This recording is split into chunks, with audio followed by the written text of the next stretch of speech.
I wanted an accent wall right here.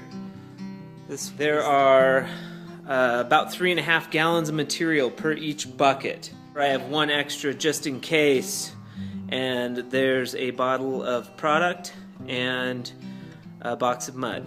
As far as tools, I'm going to need a hawk, a round edge pool trowel, a 6-inch knife. I like to use gloves, and then off to the side I'll have maybe some extra materials, a drill, and then of course my masking supplies. So the first thing I like to do is mask off the floors. It cuts down on traffic, you know, anywhere that I'm going to be walking. I've got a nice assortment of different width. Now our area is masked. My 4-foot sort of bench ladder was the perfect tool for this. I can just reach at a 10-foot height. I've got my outlet covers taken off. This outlet cover I'm going to paint after the first coat of mud and just leave like cable cords, phone cords, I leave them where they are. And I've got the other outlet covers here ready to go, ready to be painted. And we're ready to get started. Mix up another bucket of mud today using our Fresco Harmony Castillo Cactus Dark color pack. At my mixing station, I like to have 2 buckets of water. One is for clean water because I'm going to be adding water to the premix.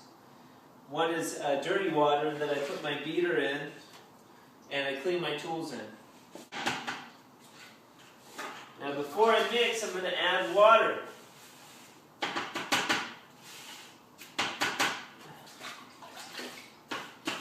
About 3 brushfuls there. And I'm just going to stir the mud a little bit. This is so I don't burn up my drill. I like to use a clutch drill with so that I can control the speed.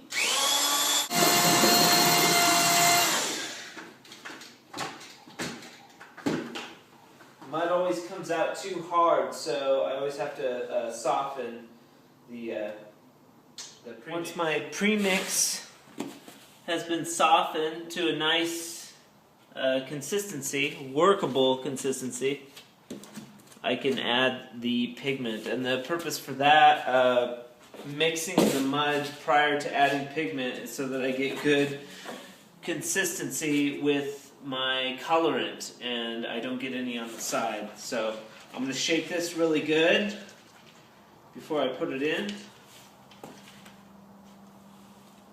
I'm going to dump this in. Everything. And then I'm going to add water. This is a good way to do it with my scrub brush and my clean water. Add a little bit of water to this. Put the cap back on. Shake it again. What I want to do is get all the colorant out of this bottle into the bucket. Make sure you get all of it out there, and sometimes you can look in there and see if it's clear. Pound off my mixer, put it back in the dirty water. The main thing with the base coat is to not be scared of the mud. I've got on my hawk here about 2 scoops. I use my palette knife to scoop the mud out of the bucket, put on a couple of good scoops. And remember, I'm leaving a texture. So on the base coat, I want to hit it heavy. So part of what I'm doing right now is covering the existing texture and learning the color of the Fresco Harmony that the wall's going to be. Always use a 6-inch palette knife to cut in my corners and to go around difficult areas. Once that's done, I'm just going to put on everything that's on my hawk. Just get all this material on the wall. And now I can go into the angle and fill it all in.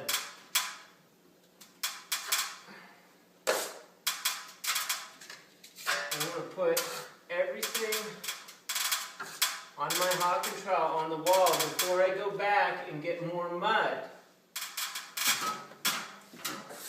So about 2 scoops of mud is going to give me a section about this big on that particular wall. Okay, so what you're seeing here is the break line.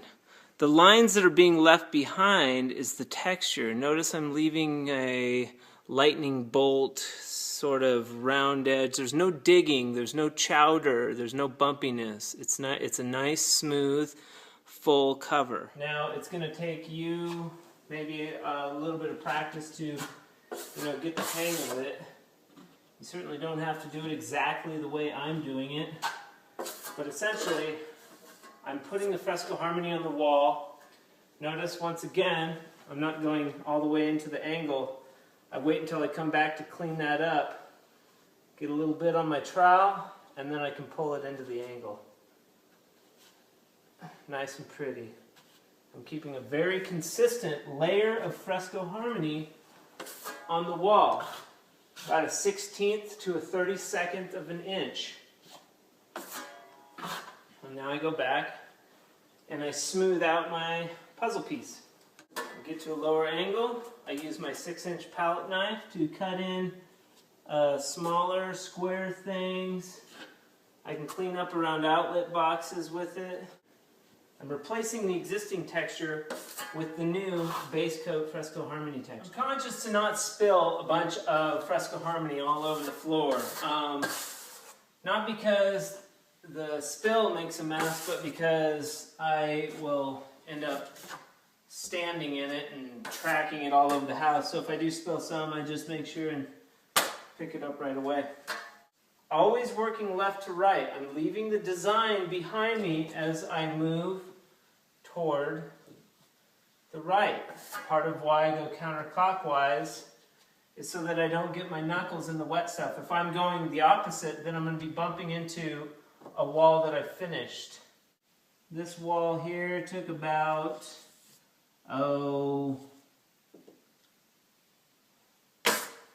this is not very long. It varies depending on the thickness of texture, but 20 minutes for somebody like me, maybe 30 minutes to an hour for somebody that's not familiar with this stuff. Here's our finished wall. You can see the upper portion is drying.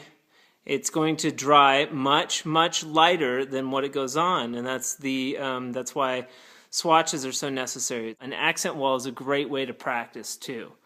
Somebody that's not familiar with Fresco Harmony could do this wall in a short amount of time.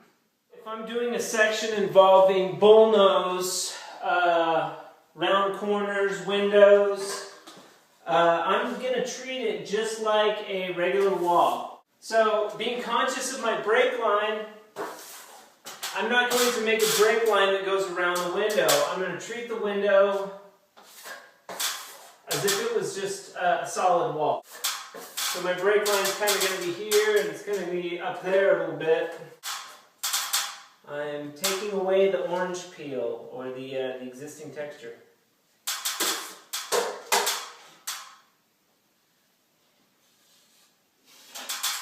When I do these, I just kind of follow that 45 around with my palette knife. And then if you notice, I'm just working the section.